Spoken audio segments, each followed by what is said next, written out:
क्या संसार में कोई भी शब्द निरर्थक है? क्या कोई ऐसी जड़ी बूटी है जो रोग का निवारण ना करे? नहीं। ठीक इसी प्रकार इस संसार में कुछ भी अयोग्य या निरर्थक नहीं होता। हर एक प्राणी, हर एक वस्तु, हर एक घटना का एक महत्व होता है, एक आवश्यकता होती है। परंतु बड़ा वो निरीक्षक होता है जो उन्हें पहचानता है। जैसे कि एक ज्ञानी शब्दों की शक्ति को पहचानता है, जैसे कि एक वैद्य किसी बूटी में छिपे उसके गुणों को पहचानता है, जैसे कि एक जौहरी कोयले में छिपे हीरो को पहचानता है। इन सब बातों का सत्व यह है कि यदि आपको श्रेष्ठ होना है तो कमियां देखना छोड़िए और गुण और विशेषताएं देखिए। आपका जीवन सफल और सरल हो जाएगा।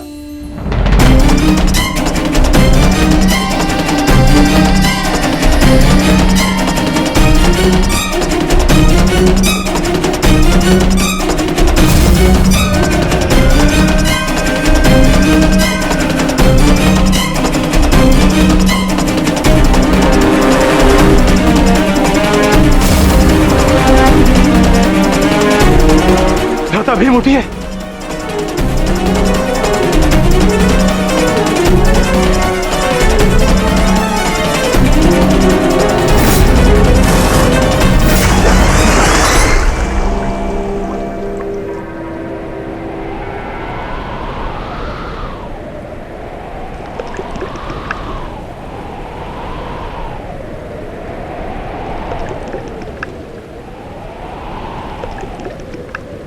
उठिए भ्राता भीम, उठिए भ्राता भीम, उठिए भ्राता भीम।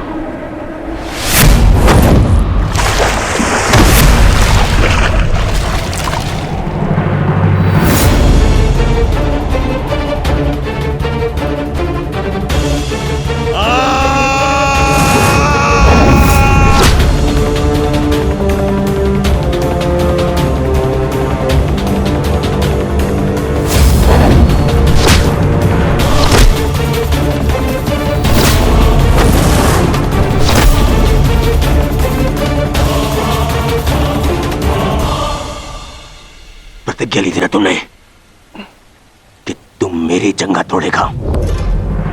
आज मैं प्रतिज्ञा लेता हूं।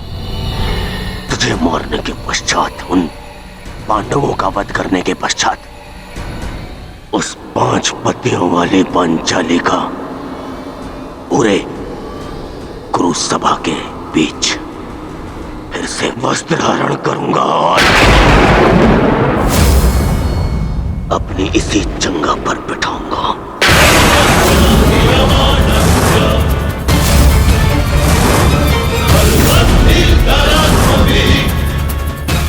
ये श्रद्धांजलि है मेरे 99 भाइयों के लिए।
प्रहार करो इस पर।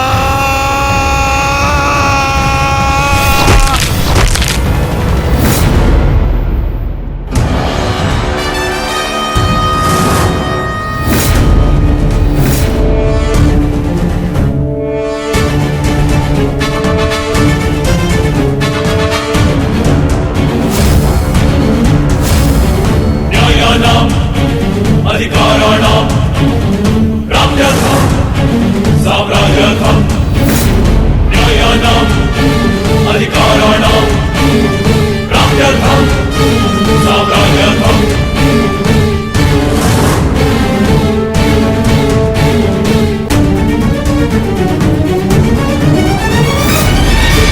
न्यायस्य अन्याये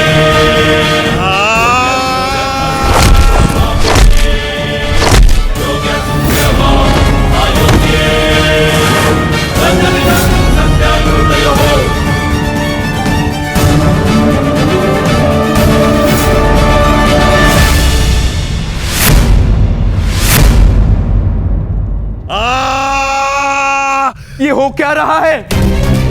स्वयं महाबली बलराम के होते हुए इस प्रकार नियम का उल्लंघन कैसे हो सकता है? बलराम को कुछ करना होगा। ये छल है बॉस।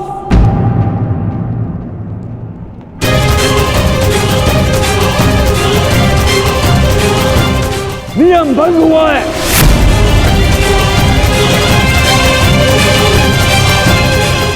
रुक जाइए दाऊ।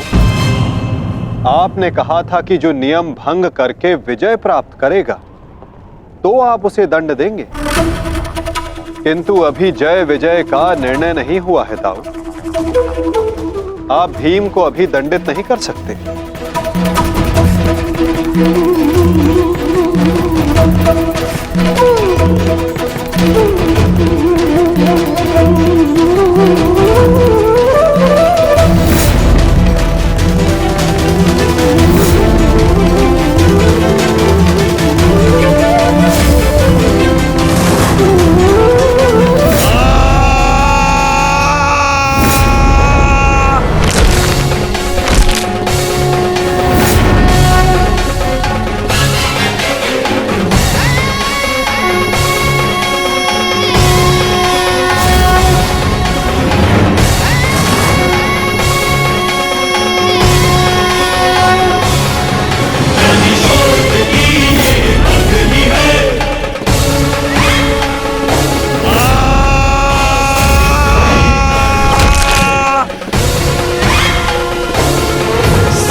अंत हो गया, अधर्म का अंत हो गया।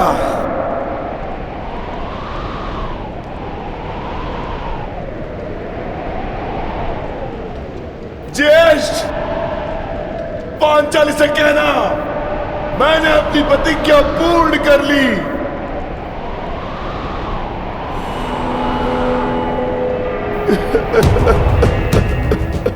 मैंने अपनी प्रतिज्ञा पूर्ण कर ली, पूर्ण कर ली, पूर्ण कर ली। ये 100 हाथी के बल वाला भीम 100 भ्राताओं का हत्यारा बन बैठा।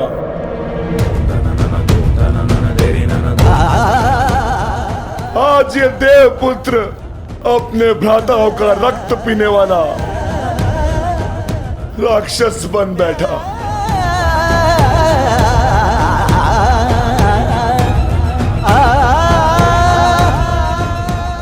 मैंने अपनी प्रतिज्ञा पूर्ण कर ली पांचाली। तुम्हारे अपमान का प्रतिशोध मैंने ले लिया। इस महायुद्ध में, इस महाभारत में मैं विजयी हो गया।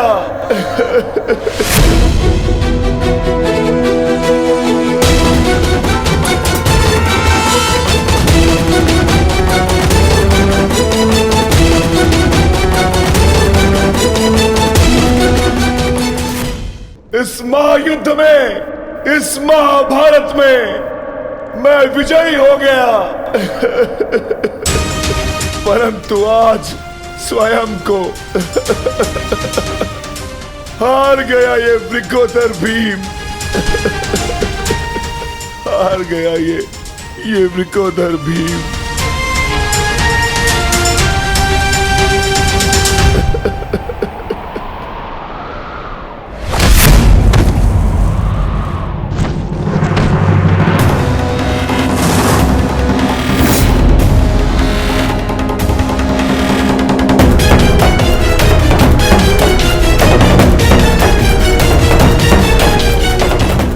मैंने कहा था ना भीम, यदि किसी ने नियम तोड़कर विजय पाई तो मैं स्वयं उसके प्राण हर लूंगा।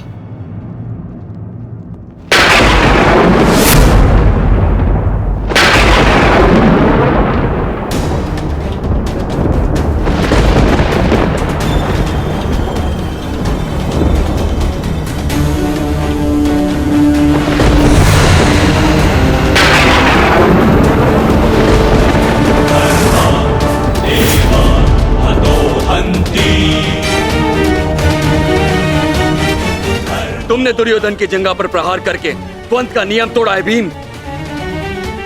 अब मैं तुम्हें जीवित नहीं छोड़ूंगा। धर्म स्थापना के लिए यह आवश्यक था और मेरी प्रतिज्ञा पूर्ण होने के लिए भी माधव ने मुझे मार्ग दिखाया। परंतु यदि माधव के ज्येष्ठ मुझे यम के मार्ग पर भेजना चाहते हैं तो मैं उसके लिए भी सच्चा हूं। श्री बलराम। बलराम, अंत कर दो इस दुष्ट का। ये हत्यारा है। इसने मेरे 100 पुत्रों की निर्दयता से हत्या की है। जिन पांडवों ने मेरे वंश के वृक्ष की जड़ों को काटा है, काट डालो उनके वंश के वृक्षों को। ये क्या अनर्थ हो गया महादेव। आपके दिए गए वरदान के पश्चात भी ये माता अपने पुत्र, अपने दुर्योधन को उस कृष्णा के छल से नहीं बचा पाए। ये कैसा न्याय है आपका। इसने 100 पुत्रों के गर्वित पिता को पुत्रहीन कर दिया। इसने एक अंधे के सभी स्वप्नों को अंधकार में डाल दिया।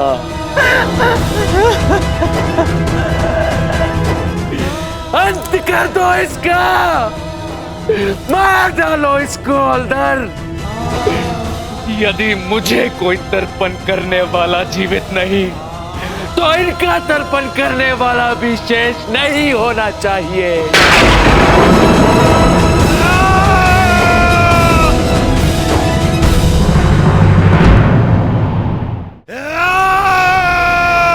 एक क्षण रुक जाइए दाऊ।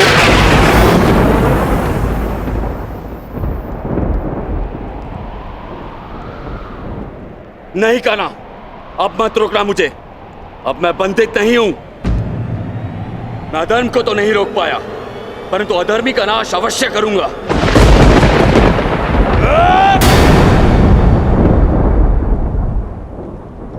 किंतु अधर्म कहां हुआ है दाऊ?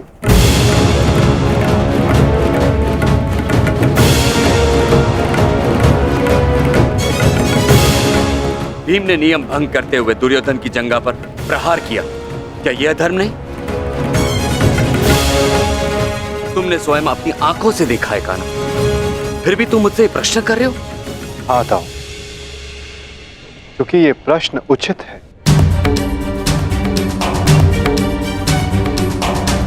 माना कि गदा युद्ध में कमर से नीचे प्रहार करना गदा युद्ध के नियमों के विरुद्ध है, परंतु गदा युद्ध तो तभी समाप्त हो गया था दाऊ, जब दुर्योधन ने भीम के हाथों से गदा गिरा दिया था। किंतु उसके पश्चात क्रोध के कारण दुर्योधन निहत्थे भीम पर निरंतर गदा से प्रहार करते रहे। क्या यह उचित था दाऊ?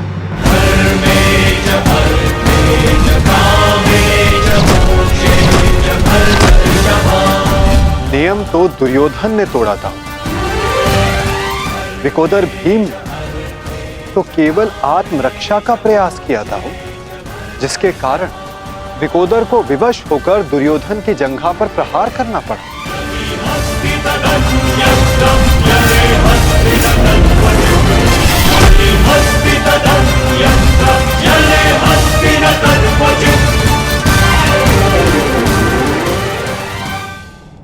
और दाऊ, स्मरण रहे, नियमों को भंग करना तो दुर्योधन ने प्रारंभ किया। दाऊ, जब दो योद्धा आपस में युद्ध करते हैं तो वो एक दूसरे को उकसाते हैं, किंतु किसी की कुल वधू का मान मध्य में लाना और उसका अपमान करना क्षमा योग्य नहीं होता है दाऊ। आप क्या चाहते थे दाऊ? कि दुर्योधन इस युद्ध में विजयी हो जाए और पांचाली को अपनी जंघा पर बैठा?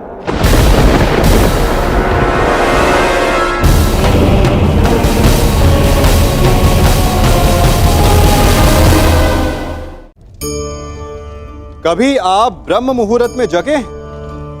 जगकर देखिए, संध्या होने के पश्चात जब रात्रि का अंधकार सारे संसार को धीरे धीरे अपने अंधकार में निगलने लगता है, तो यही अंधकार ब्रह्म मुहूर्त में भोर होने से ठीक पूर्व तनिक अधिक काला हो जाता है। कुछ समझे? हमारा जीवन भी कुछ ऐसा ही होता है। जब हमारे जीवन की समस्याएं अपने अंत पर होती है, तो यही समस्याएं एक भीषण रूप लेकर हमारे समक्ष प्रस्तुत हो जाती है और ऐसे परिस्थिति में अधिकतर लोग हार मान जाते हैं, भय खा जाते हैं। परंतु यदि आप हार न माने, भय ना खाएं, दृढ़ रहें, निरंतर आगे बढ़ते रहें, तो प्रकाश के रूप में हमारा स्वागत करने के लिए सूर्य उदय सदा हमारे समक्ष प्रस्तुत रहेगा। आप क्या चाहते थे दाऊ? कि दुर्योधन इस युद्ध में विजयी हो जाए और पांचाली को अपनी जंघा पर बैठाए।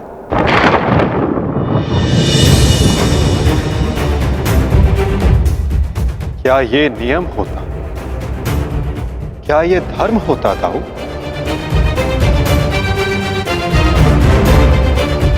यदि ये दोनों युद्ध करना चाहते हैं तो करें, इस युद्ध का निर्णायक मैं बनूंगा। और स्मरण रहे, जिसने भी इस युद्ध में नियमों का उल्लंघन करके विजय पाई, उसे मैं स्वयं अपने हल से समाप्त कर दूंगा।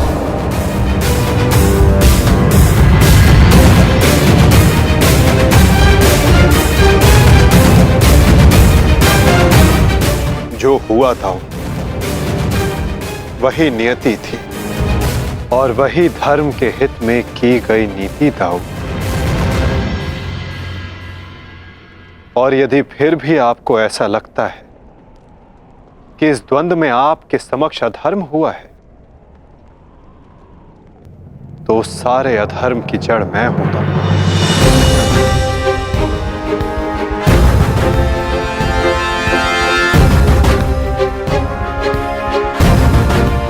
तो पहले मेरा संहार कीजिए था।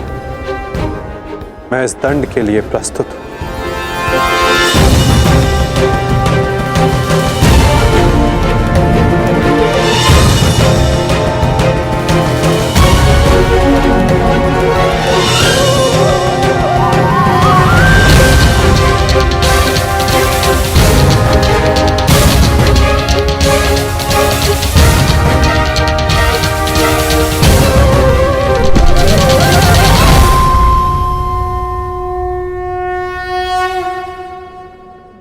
तुमने मुझे निरुत्तर कर दिया कान्हा।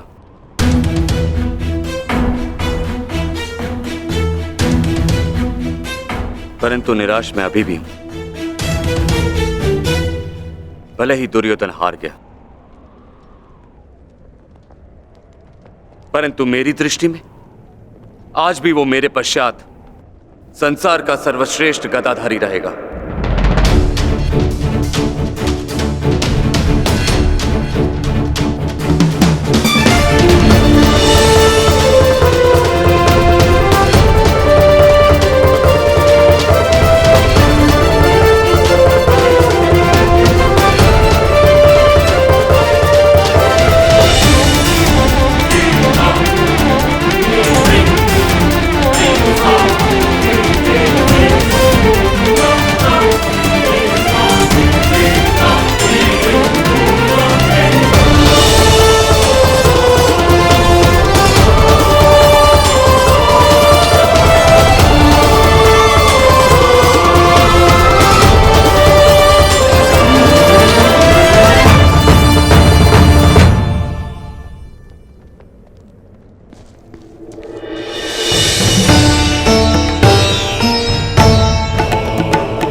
युद्ध के अंत के साथ साथ इस युद्ध का भी अंत हुआ वासुदेव। हम विजयी हुए। धर्म ने आज पुनः अधर्म पर विजयी पा ली। युद्ध समाप्त हो चुका है। चलिए सब शिविर की ओर चलते हैं।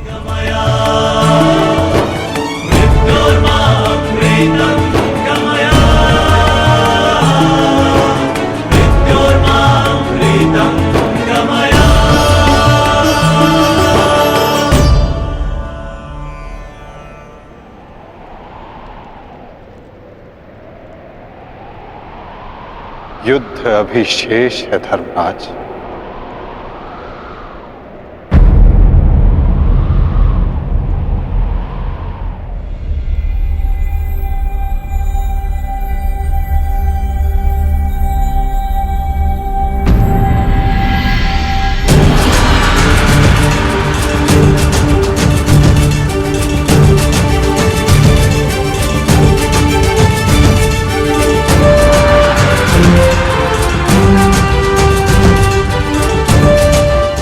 पांचाली तुम सबकी प्रतीक्षा कर रही है।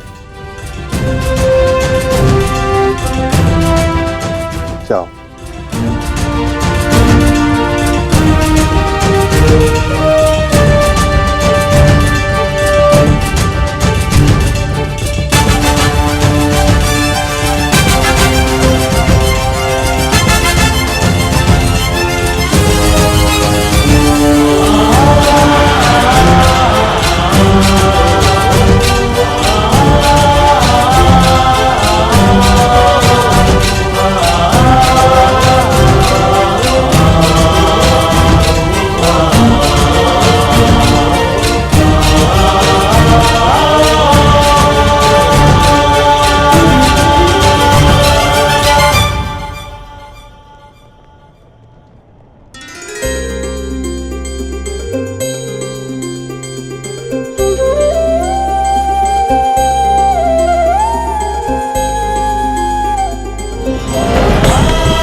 मैंने अपनी प्रतिज्ञा पूर्ण की पांचाली।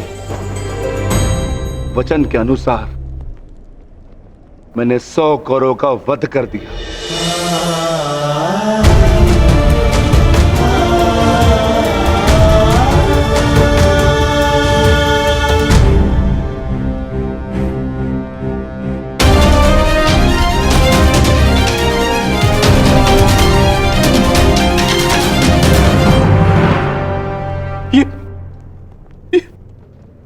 ये क्या हो गया मित्र?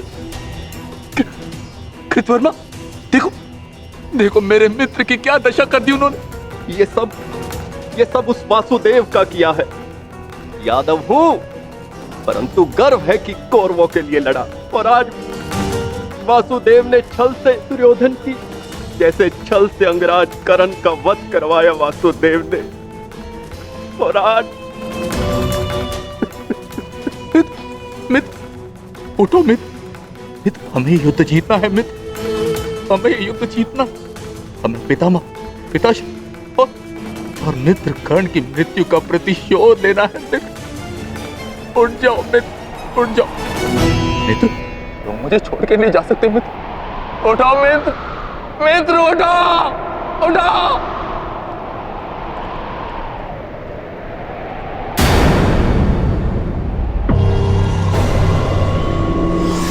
नहीं अश्वत्थामा, हम ये युद्ध हारे नहीं हैं अभी।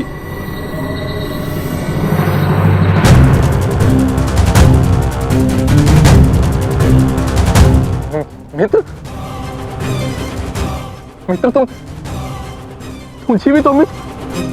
साथ ही युद्ध अभिशेष है मित्र। हमें युद्ध जीतना है मित्र, हमें युद्ध जीतना है। उठो उठो मित्र, उठो, हमें युद्ध समाप्त करना है मित्र। उठो, हम ये युद्ध जीतेंगे मित्र। उठो मित्र। नहीं अश्वत्थामा, मैं हिल भी नहीं सकता। मेरा पूरा शरीर निष्क्रिय हो गया है। नहीं मित्र ऐसा मत कहो मित्र, तुम सब कुछ कर सकते हो मित्र। और तुम्हारा ये मित्र अश्वत्थामा, ये भी सब कुछ कर सकता है मित्र, सब कुछ कर सकता है। मुझे सौगंध है अपने पिता की, आपकी और मित्र कर्ण की मित्रता। मैं पांडवों से प्रतिशोध अवश्य लूंगा मित्र, अवश्य लूंगा। मुझे आज्ञा दीजिए, मैं 5 पांडवों के शीश आपके समक्ष प्रस्तुत करूंगा मित्र। मुझे एक अवसर दीजिए, मेरा अभिषेक कीजिए मित्र। अब मैं ही आपकी सेना और मैं ही आपका सेनापति मित्र, मैं ही आपका सेनापति।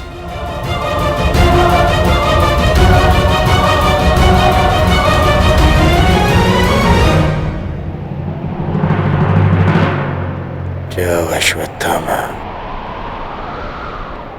जाओ और मेरा प्रतिशोध लेकर आओ।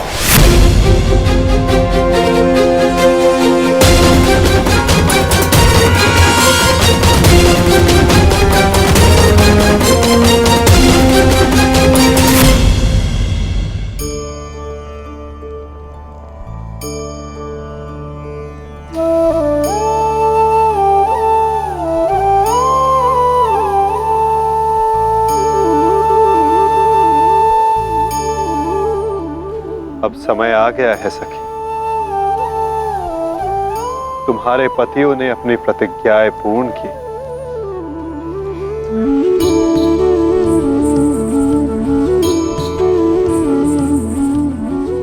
अब तुम अपना सम्मान वेश धारण कर सकती हो, चूड़ामणि धारण कर लो सखी।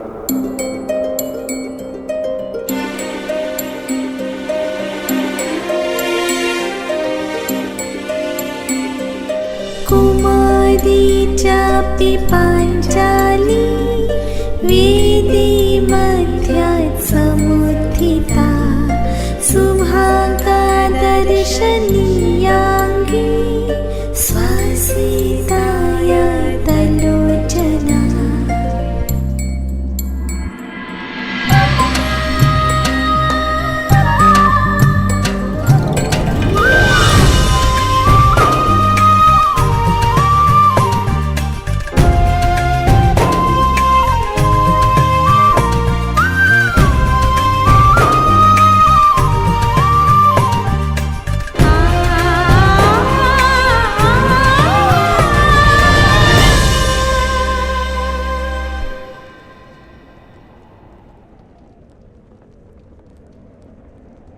चलिए ज्येष्ठ, अब हमें चलना चाहिए। नहीं अर्जुन, ये राहु काल का समय है। कल प्रातः काल में प्रस्थान करेंगे। कृतवर्मा, हमें इसे संभव बनाना होगा। हमें ये युद्ध जीतना ही होगा।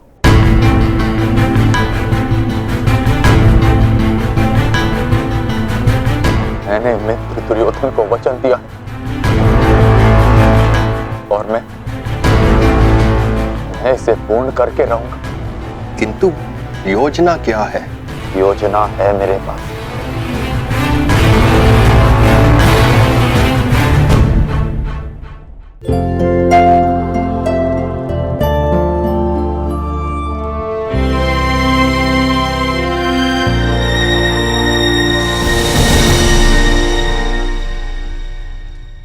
अंततः 18 दिन के पश्चात ये महासंहार समाप्त हुआ।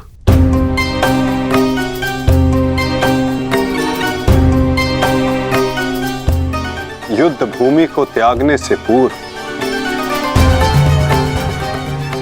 युद्ध को संपूर्ण नहीं समझा जाता धर्मराज।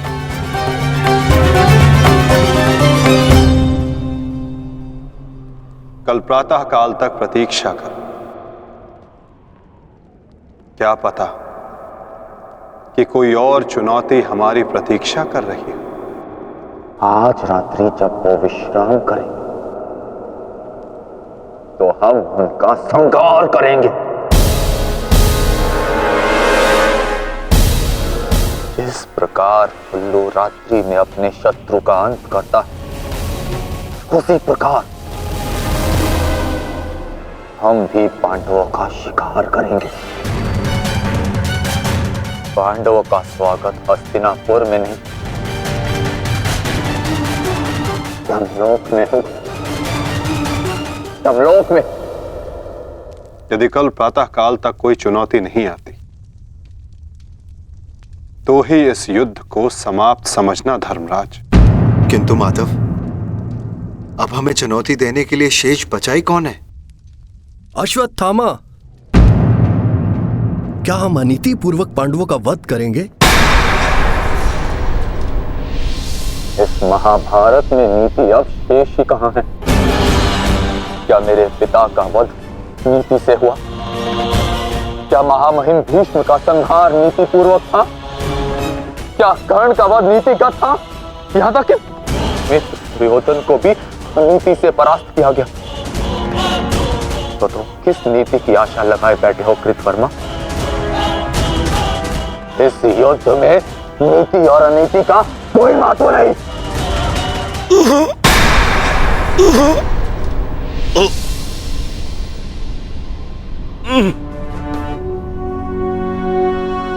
महत्व है तो केवल विजय का। महत्व है तो केवल प्रतिशोध का।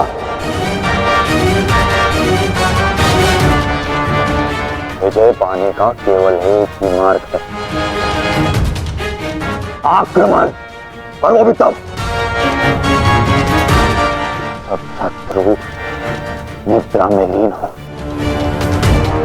अपने शस्त्र के साथ सज्ज रहो कृतवर्मा, और रात्रि की प्रतीक्षा करो।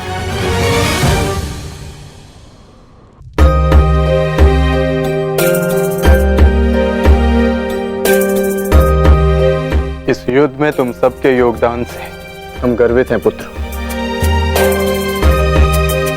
इस युद्ध में तुम सबका प्रदर्शन प्रशंसनीय था। युद्ध अब समाप्त हो चुका है और भोजन के पश्चात तुम सबको विश्राम करना चाहिए। पुत्र ही क्यों, उनके पिता भी निश्चित होकर विश्राम करेंगे।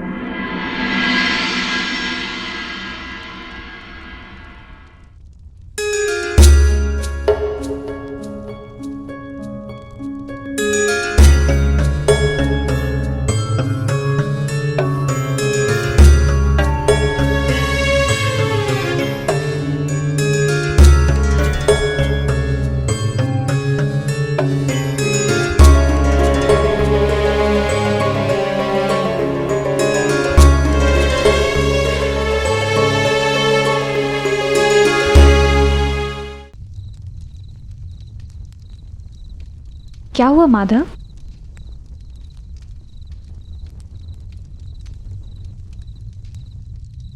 एक अग्नि की चिंगारी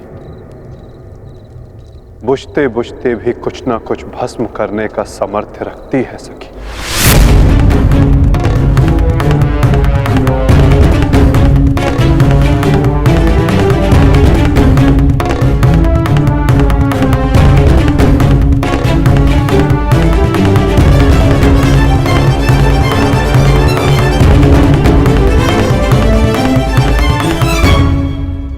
ये माधव क्या कह रहे थे?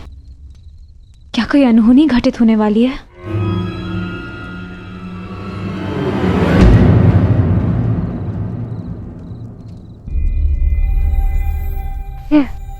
क्या हुआ पांचाली? इतनी विचलित क्यों हो?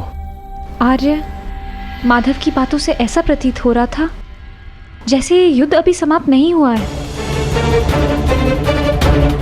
कुछ शेष है जो हमें हानि पहुंचाने के लिए सज्ज है।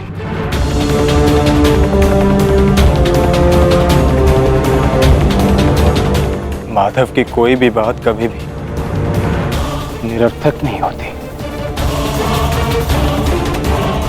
हमें उनकी बात के पीछे अर्थ को समझना होगा।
आपने बरगद के वृक्ष को देखा है? जितना विशाल उतना दृढ़। पतझड़ में वो सूख जाते हैं परंतु दुर्बल नहीं होते, टूटकर गिरते नहीं। और उसके विपरीत दलदल में उपजे वृक्षों को देखिए, वो दिखने में तो बड़े होते हैं, पतझड़ आए या शीत सदा हरे भरे होते हैं, परंतु इतने दुर्बल होते हैं कि जल धारा के हल्के से वेग से वो गिर जाते हैं। परंतु ऐसा क्यों होता है? कारण है जड़ें। जिसकी जड़ें दृढ़ भूमि में है वो हर चक्रवात, हर ऋतुओं को सह लेता है, और जिसकी जड़ें दलदल में है वो स्वयं की जड़ों को दुर्बल बना लेता है। कुछ ऐसा ही मनुष्य भी होता है जो अधर्म, कुकर्म और असत्य की धरा पर उपजा है। वो समय की एक मार भी नहीं सह पाता, और जो मनुष्य सत्य, धर्म की धरा पर उपजा है वो हर समस्या से अविचलित हो जाता है। अब आप पर निर्भर करता है कि आप क्या बनना चाहते हैं।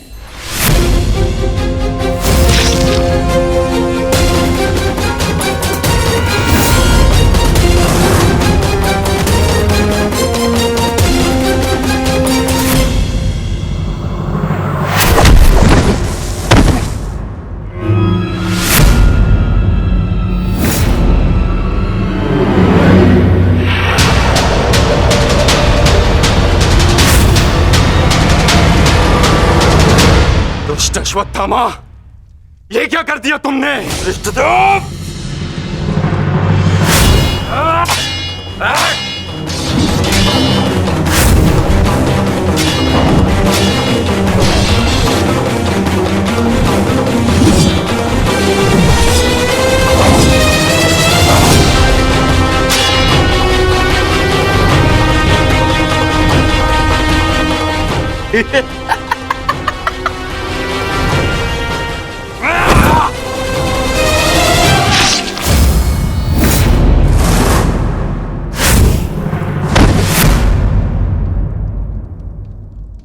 ये छटपटाहट जो आज तुम अनुभव कर रहे हो दृष्टद्युम्न, मैंने भी ये छटपटाहट अनुभव की थी। अब तुमने मेरे पिताश्री का शीश उनके धड़ से भिन्न कर दिया था। यही छटपटाहट दृष्टद्युम्न, यही छटपटाहट।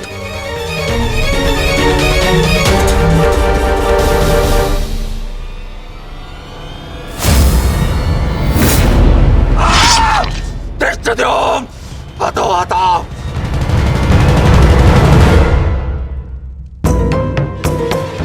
एक अग्नि की चिंगारी बुझते बुझते भी कुछ ना कुछ भस्म करने का सामर्थ्य रखती है सखी। माधव की कोई भी बात कभी भी निरर्थक नहीं होती।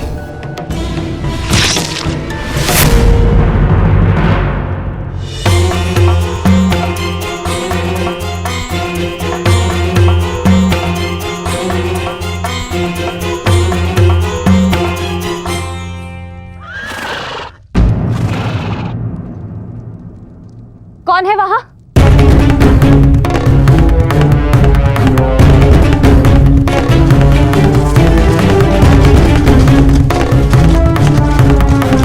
कौन है?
पांचाली का स्वर है।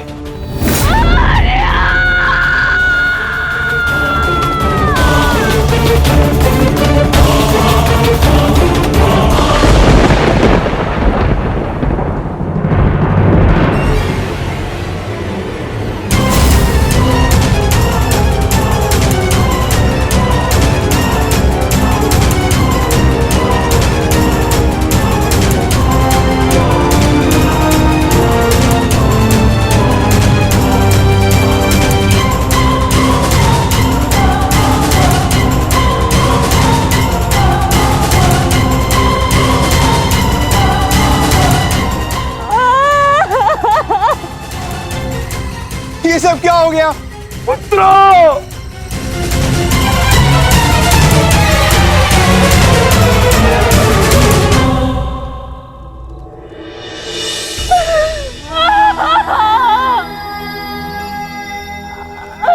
आपने कहा था कि अब और कोई मृत्यु नहीं होगी, तो क्या है ये सब?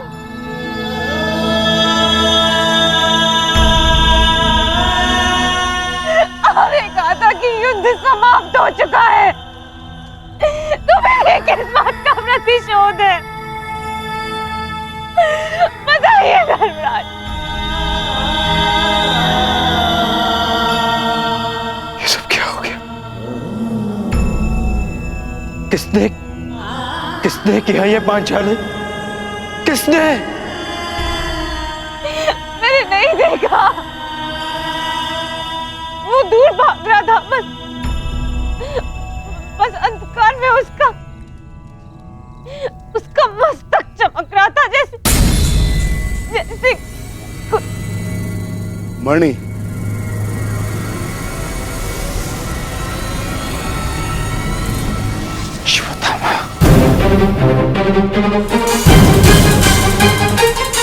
अश्वत्थामा!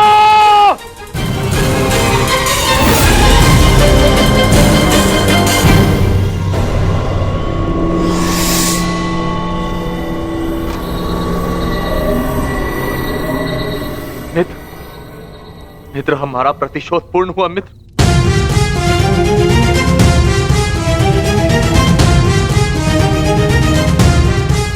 मित्र, उठो मित्र, हम जीत गए मित्र। मैंने तुम्हें विजय दिला दी मित्र। मैंने पांचों पांडवों और अपने पिता के हत्यारे का वध कर दिया मित्र। देखो,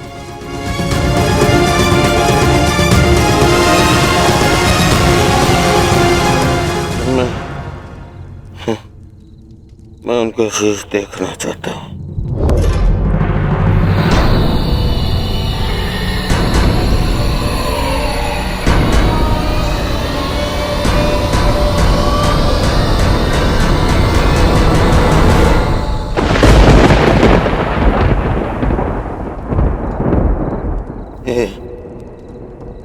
ये पांडव नहीं है।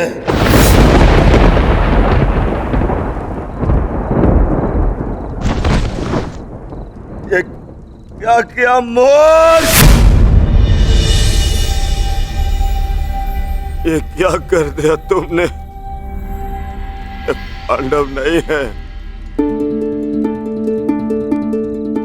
ये पांडवों के पुत्र हैं। ये तुमने क्या कर दिया अश्वत्थामा? मेरे कुल को जल चढ़ाने वाला भी कोई शेष नहीं छोड़ा तुमने अश्वत्थामा। आज समझ में आ गया कि प्रतिशोध की अग्नि स्वयं को ही जला देती है। ये क्या कर दिया मैंने? नहीं मित्र। अश्वत्थामा!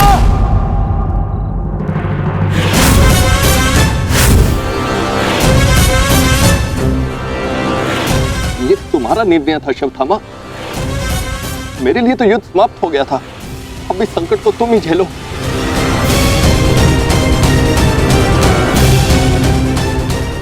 अपनी मृत्यु के लिए सज्ज हो जाओ। मित्र मुझे बचाओ मित्र।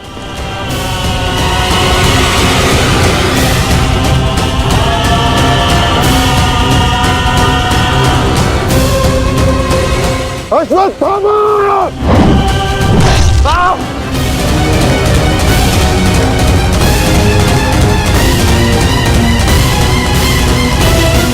मित्र,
पांडवों, सब साथ में प्रहार करते हो?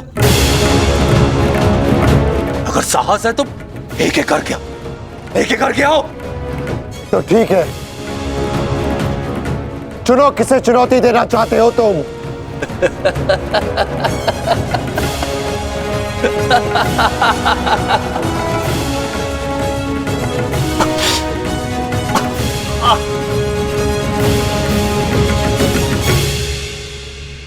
मैं धनुर्धारी हूं, इसलिए धनुर्धारी अर्जुन को चुनौती देता हूं।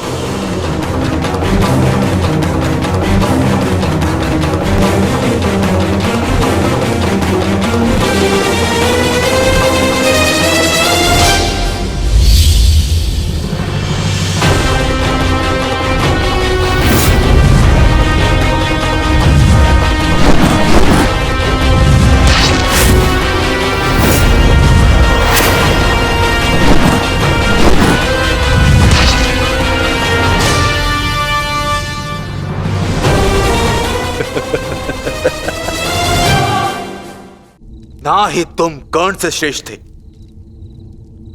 और ना ही मुझसे, परंतु पिताश्री इस सत्य का अनुभव कर ही नहीं सके। परंतु आज मैं तुम्हें इस सत्य का ज्ञान करा के ही रहूंगा। आज मैं वो कर दिखाऊंगा जो मित्र कर्ण भी ना कर सका, क्योंकि ना तो मुझ पे किसी श्राप की छाया है और ना ही किसी दैत्य का भार। मेरा केवल एक ही उद्देश्य है, प्रतिशोध। प्रतिशोध।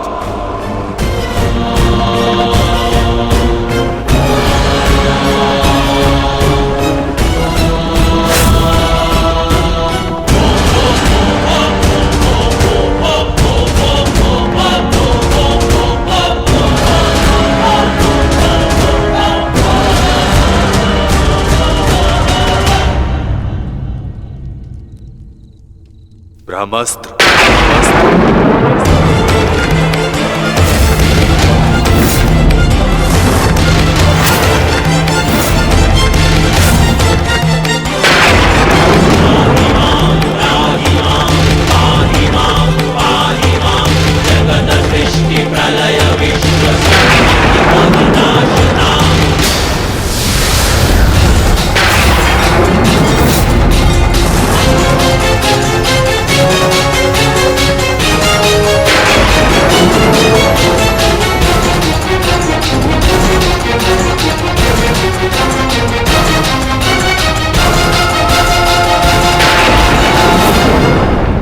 तुम्हें क्या लगता है कि ब्रह्मास्त्र ज्ञान केवल तुम्हें है?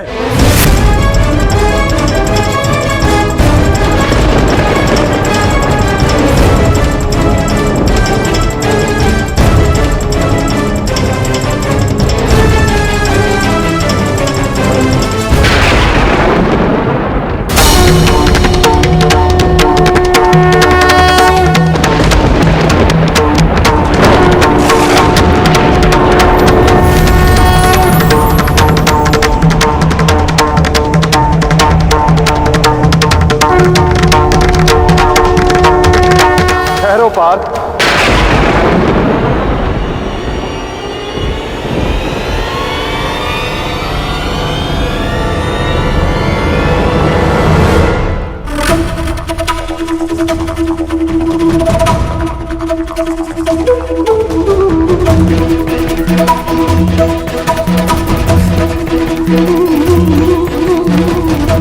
पार्थ, यदि दो ब्रह्मास्त्र आपस में टकराए तो ये धारा जीवन विहीन हो जाए।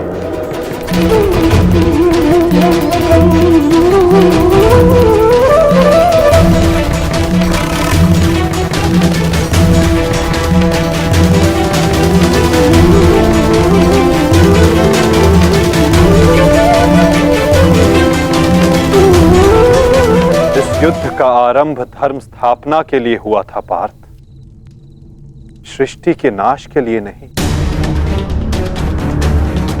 अपना ब्रह्मास्त्र वापस ले लो पार्थ।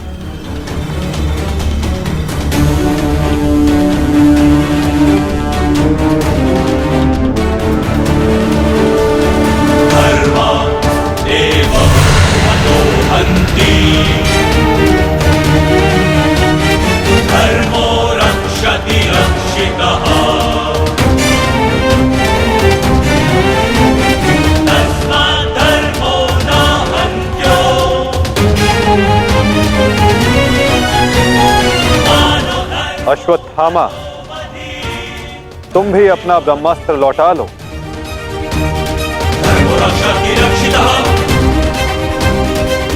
धर्मो नाहन्यो मानधर्मो हतो बलि।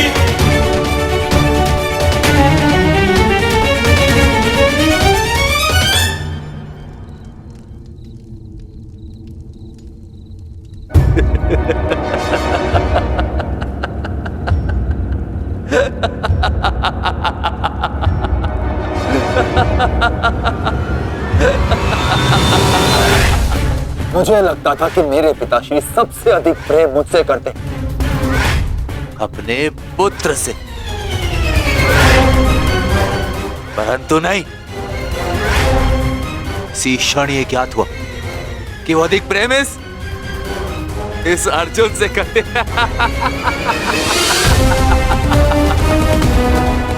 कदाचित इसीलिए उन्होंने अर्जुन को ब्रह्मास्त्र वापस लेने का मंत्र सिखाया,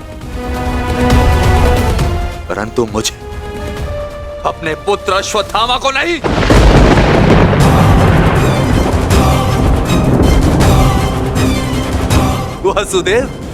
वासुदेव, मुझे ब्रह्मास्त्र वापस लौटाने का मंत्र नहीं आता। नहीं आता।